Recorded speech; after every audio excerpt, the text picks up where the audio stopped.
Thus far, Holding has given us ample evidence, a whopping 20 minutes worth, that he feels the issue of Elisha's age and reason for baldness is critical as a foundation for his overall apologetic, just as I'd stated in my original video. I'd said he needed these issues to be established in his favor, even though they are marginal points at best for the skeptic, and he did everything in his power to prove me right. But now we turn our attention to what Holding has to say regarding the children of the Elisha story in 2 Kings. What's important to note regarding his assertions about the youths mocking Elisha is that in this new series of videos, Holding shifts slightly away from the plot he cooked up in his original treatment, where we find the children grow from youngsters into a band of vagrant wanderers, roadside bandits, who happened to fall upon Elisha as he came up the road near Bethel. Now Holding has turned the band of disrespectful youths into actual representatives of the city, sent out as low-class emissaries to mock the prophet. How did that happen? Apparently Holding took another look at the story in 2 Kings and realized the text doesn't say the group of children are wandering around outside the city, but specifically mentions that they came out of the city. Wandering vagrant outlaws don't just come out of a city, even a pagan one. Just because Bethel had turned away from strict Yahweh worship, that doesn't mean it had turned into East LA or the south side of Chicago. It was a major town in northern Israel, not some forgotten, lawless backwater. Obviously alerted to this detail, Holding fashioned his new apologetic to account for this observation. So how, in this modified apologetic offering, does Holding try to grow the children coming out of Bethel into the grown men of his new artistic creation? Running the risk of rehashing old material, Holding again tries to argue that qatan naer, translated in most Bibles as little children or small boys, not only refers to vagrant wanderers, but in this new series adds that the term also refers to a sort of low-class citizen. He also touches on the word yeled, translated children in most English Bibles, found in verse 24 of 2 Kings 2, and states both naer and yeled can be used alone to mean an older man. While in rare instances this is true, yeled is used some 89 times in the King James Version, with 72 of those instances being translated to children or child. In 2 Kings alone, the word is found 7 times, and in 6 of those occurrences, including the story of Elisha and the bears, it is found to be child or children. The other occurrence is translated son. So the vast majority of the time, yeled is not referring to an older man, but to a child or children. Then Holding shifts his attention back to the Hebrew word qatan and says while it can mean smaller in size, it also defines things lesser in quantity or lesser in significance. He then turns to the biblical text to find other instances of the phrase qatan naer in hopes of finding a clearer definition of the phrase. Now Holding is of the habit, if you read much of his work, of stating Hebrew words and phrases are equivocal if they don't fit with his particular apologetic. Such is the case with the phrase qatan naer as he finds it used in the biblical text. For example, in 2 Kings 5:14 it states that Naaman, captain of the host of the king of Syria, who suffered from leprosy, dips his diseased hand into the Jordan River 7 times, as instructed by Elijah, to cure his disease, and when Naaman removed his hand from the water, he found it had been miraculously healed. The text describes the skin of his newly healed hand as that like a qatan naer. Holding believes we can't draw the conclusion that this means the skin would have been like that of a small child, that it could have been something more like that of a younger man. But is that really the sense one gets from reading this passage? A miracle has occurred. A diseased hand is basically made new again.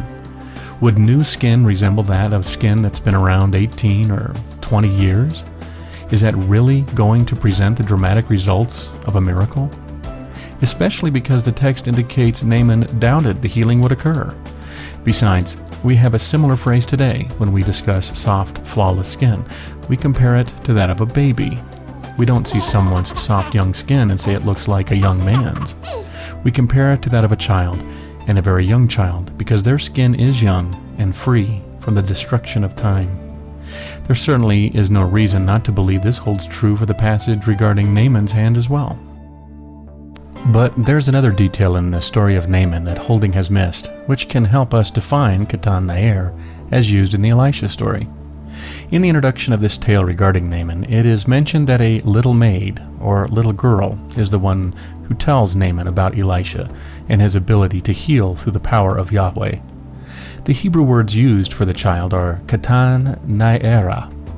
Naer is merely the feminine version of naer, and everywhere it's found in Scripture, the sense is of a young, unmarried girl.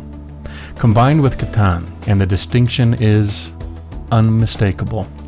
A qatan naera is a young or little girl. In no sense does qatan here refer to the social status of the girl, as this is already established by the word naera, and with the following description of her in verse 2 of chapter 5 as a girl who waited on Naaman's wife. Qatan is defining her as young, just as it defines the boys coming out of Bethel as young. I find it terribly ironic that Holding finds qatan naer to be so equivocal in these biblical passages, but can find reason that the phrase refers to low-class vagrant wanderers in the story of Elisha and the bears. But if that's what the phrase does mean, it stands to reason we can take all of Holding's hard work and apply his discovered definition for qatan naer to these other so-called equivocal biblical verses. In other words, since the phrase was so puzzling in these other verses that we couldn't use them to help define qatan naer, but its use in 2 Kings is without a doubt referencing low-class vagrant wanderers, we can work backward from 2 Kings and allow it to help define the use of the phrase in these other verses. With Holding's help, we can now clear up the confusion in these other passages that scholars and translators for centuries have gotten so wrong by rendering qatan naer as little children. We'll start with the story of Naaman. 2 Kings 5:14 reads in the KJV, "Then went he down and dipped himself 7 times in Jordan, according to the saying of the man of God. And his flesh came again like unto the flesh of a little child, and he was clean." But now in the newly revised JPHolding Bible, 2 Kings 5:14 should read, "Then went he down and dipped himself 7 times in Jordan, according to the saying of the man of God. And his flesh came again like unto the flesh of a low-class vagrant wanderer, and he was clean." Well, how about 1 Kings 3:7, where Solomon is with great humility requesting God's help as he becomes a new king, acknowledging the fact that he knows nothing about being a ruler. "And now, O Lord my God, thou hast made thy servant king, instead of David my father. And I am but a little child. I know not how to go out or come in."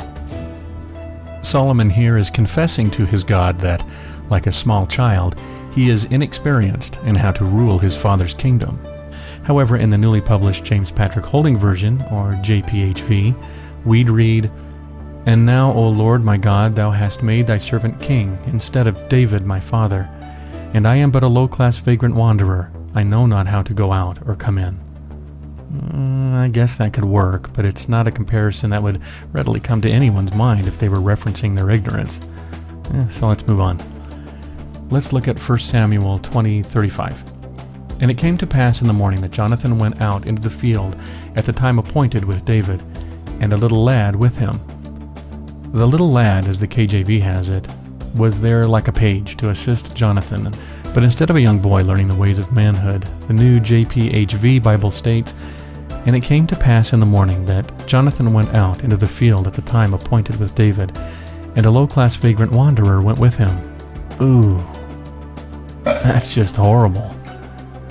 Finally, there's Hadad, the last prince of the Edomite Empire, who stole away to Egypt to be favored by the Pharaoh and treated like the royalty he was.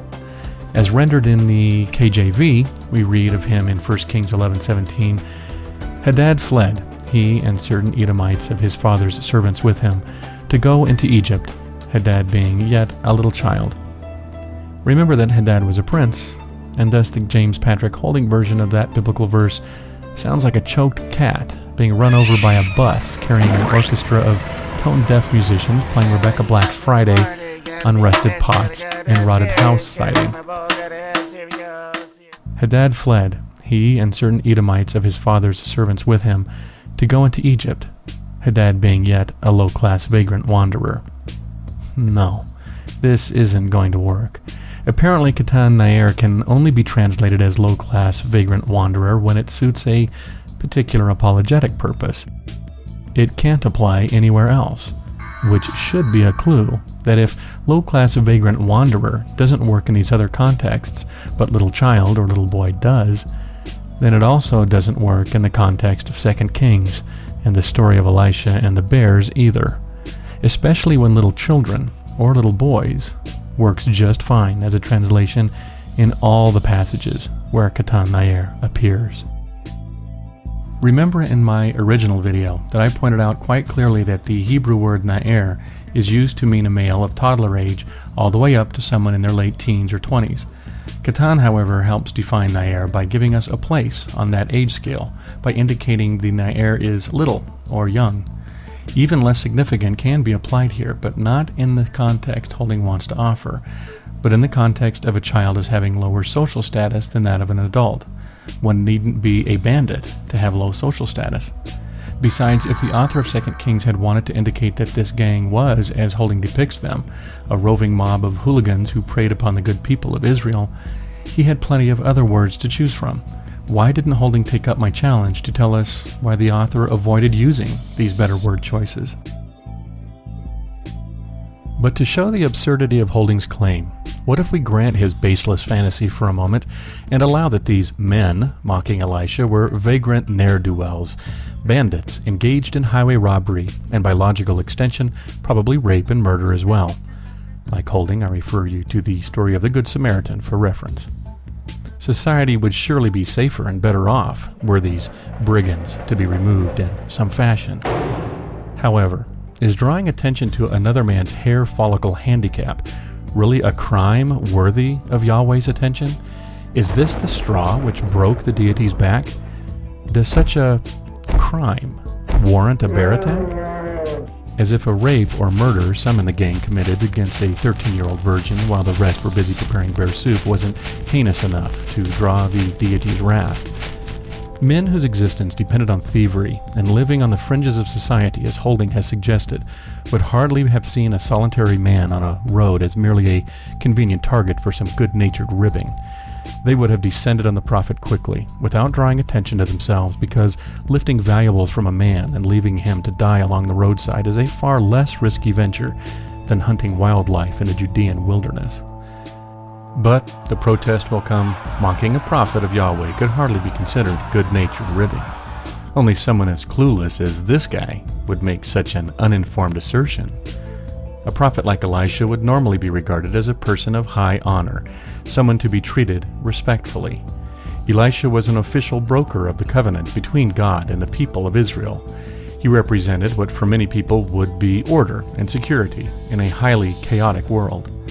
Insulting him was almost to the level of insulting God, because Elisha represented God to the people. It was, in a theocracy, the same as treason. But for the insults to have risen to anything above bad manners, for them to have been considered something tantamount to treason, the taunters would have had to have bought into this worldview. But as already noted, Bethel had gone pagan. And if the men were wandering vagrants, bandits, it was unlikely they worshipped Elisha's God on a regular basis. Like the tomb robbers of Egypt, supernatural curses issued by a God they did not believe in would have held little power over them. If a Christian were to insult a Muslim, do they worry about their words reaching Allah and incurring this divinity's wrath? Obviously, if these so-called bandits were mocking Elijah, they held no intention of doing physical harm to the man. If they'd wanted to rob him, they never would have announced themselves by calling out to the stranger, drawing attention to his baldness. No, Holding's apologetic fantasy about the qatan naer being low-class vagrant wanderers, bandits preying on society, just doesn't stand a chance if given reasonable examination. The event as described in the biblical narrative, however, matches well the behavior of a bunch of naughty boys, and considered in the context of ancient Yahweh worship, as revealed in the Holy Scriptures, the tale as given without Holding's apologetic brushstrokes works quite well. But let's cut Holding a little slack and allow that qatan can be merely translated as insignificant, and that naer just means male, so that the phrase qatan naer means simply insignificant male. We'll let Holding's imagination supply the rocks, cudgels, and illegal activity to this group, as an insignificant male isn't necessarily a violent hoodlum. So what if we were to revisit the verses examined above and use qatan naer and see if this slightly watered down translation of qatan naer as insignificant male could work in them as well as little boy? We'll keep a score sheet.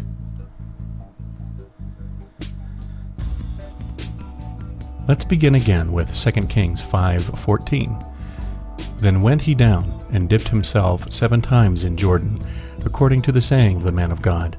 And his flesh came again like unto the flesh of an insignificant male, and he was clean. That doesn't work nearly as well as translating the phrase little or young boy, does it? In fact, it really doesn't work at all. Score 1 for little boy. So how about 1 Kings 3:7? And now, O Lord my God, thou hast made thy servant king instead of David my father, and I am but an insignificant male. I know not how to go out or come in. Now I'll have to admit that this works fairly well, score 1 for insignificant male. But an insignificant male isn't necessarily an ignorant one. As Holding defines the term, it merely refers to one's social rank, and that is not the sense one gets from what Solomon is saying. He's not referring to his social ranking, but his wisdom in the way of rulership, and he's employing hyperbole in order to make his point. In that sense, then, little or young boy works much better. Sorry, Holding, we'll have to take that point back and give it to the other side. What of 1 Samuel 20:35? And it came to pass in the morning that Jonathan went out into the field at the time appointed with David, and an insignificant male with him. Finally, something that actually works. Here, an insignificant male just as likely fits the scenario as does a little or young boy. So in this context, either might be appropriate. Let's give points to both sides. But since we're not just employing the phrase in isolation, we have to recall which phrase works in the majority of contexts, and if one wins out more than the other, and either phrase could work in this single instance found in 1 Samuel, then the odd one out will lose by default. So far, insignificant male hasn't worked in any other context, so it's in danger of losing its grip here in 1 Samuel. Let's move on to the last instance of qatan naer to see if Holding can claim at least 1 point in this contest. The final verse is the one that concerns Adad, the last prince of the Edomite Empire who stole away to Egypt to be favored by the Pharaoh and treated like the royalty he was. If we translate qatan naer here in 1 Kings 11:17, the passage will read, Adad fled, he and certain Edomites of his father's servants with him, to go into Egypt, Adad being yet an insignificant male. Adad was a prince, hardly a male one would consider insignificant. Surely the Pharaoh didn't see him as such. So in all but one verse above, even translating qatan naer as insignificant male doesn't work nearly as well as translating it little or young boy. Thus even the one potential verse, 1 Samuel 20:35, loses out under the weight of the other passages. Thus, in every instance in which qatan naer is found in the biblical text, little or young boy, instead of low-class vagrant wanderer or even insignificant male, works infinitely better. Holding loses again. Regardless, when the phrase qatan naer in verse 23 of 2 Kings 2 is paralleled with yaled in verse 24, its meaning is crystal clear. As noted earlier, of the 89 times yaled is used in the Old Testament, the vast majority of the time, 72 instances, it is translated as child or children. Indeed, it is still used in modern Hebrew for child. Naer in modern Hebrew refers to younger boys, and katanim means small or little. The meanings, even in the modern language, have not changed significantly. Holding just has this completely wrong. Indeed, I spoke with a number of Hebrew scholars on the subject of the words used to describe the individuals who mocked Elisha, among them Joel Hoffman, author of And God Said, How Translations Conceal the Bible's Meaning, a study examining how translation mistakes can cover up the original meaning of the Bible. Dr. Hoffman is an expert in translation, ancient Hebrew, and the Bible, holding a PhD in linguistics and who has served on the faculties of Brandeis University and Hebrew Union College.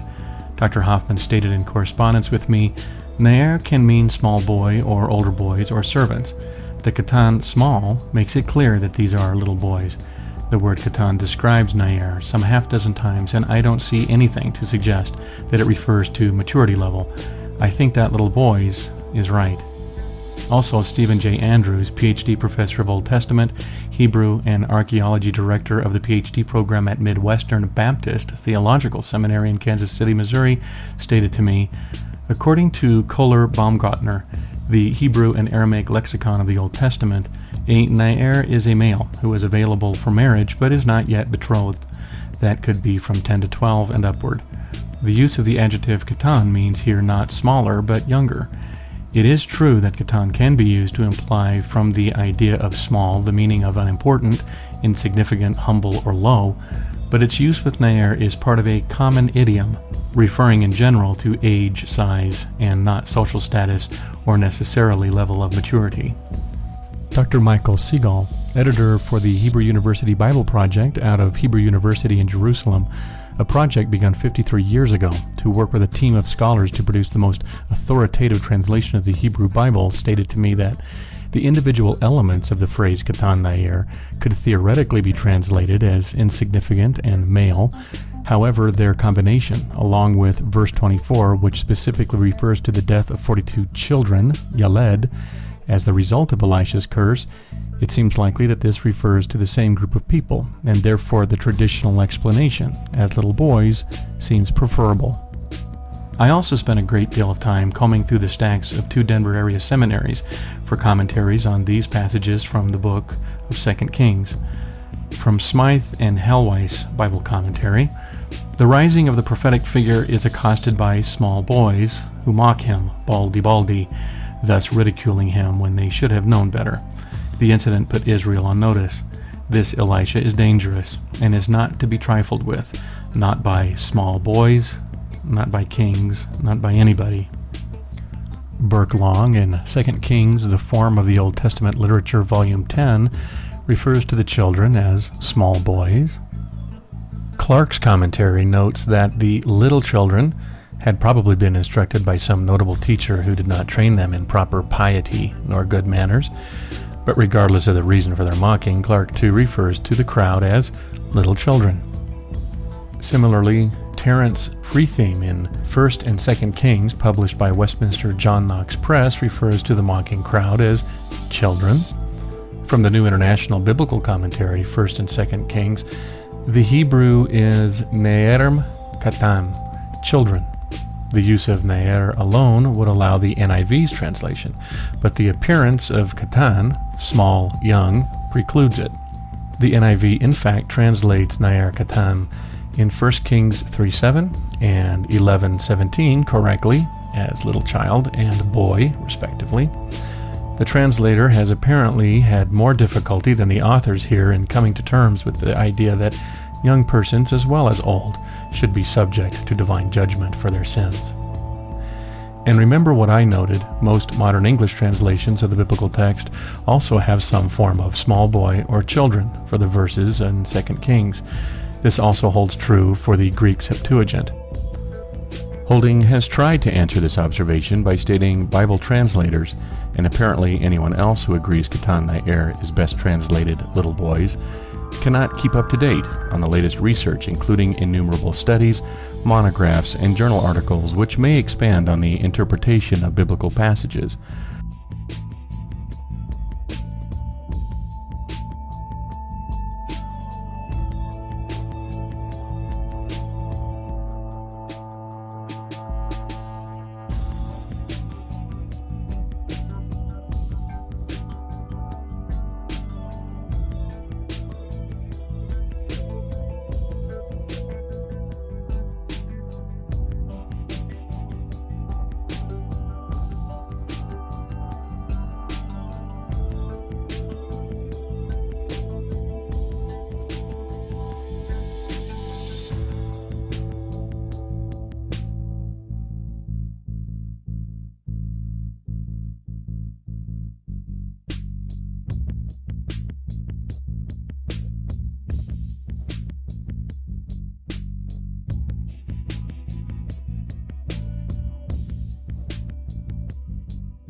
So, where are they?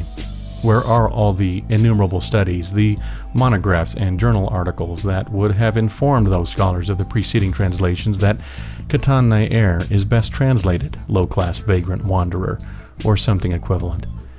JPHolding's online article reveals no reference sources whatsoever, and the description of his YouTube cartoon, Raiders of the Lost Lexicon Part 2, states most impressively that this one has all the data and arguments in it on the identity of those Elisha sent the bears after, and yet the description and the video itself are completely bereft of any such reference material. No translations, no studies, no monographs, no journal articles which would establish Holding's favored reading of the text. He's merely repeated in 3 videos spanning the better part of 16 minutes what he'd already done in the first, asserted without reference his position that qatan naer is better translated as low-class vagrant wanderer instead of little boys. And he did that in short order, spending the majority of the time in these videos insulting me as a way to hide the depravity of this argument.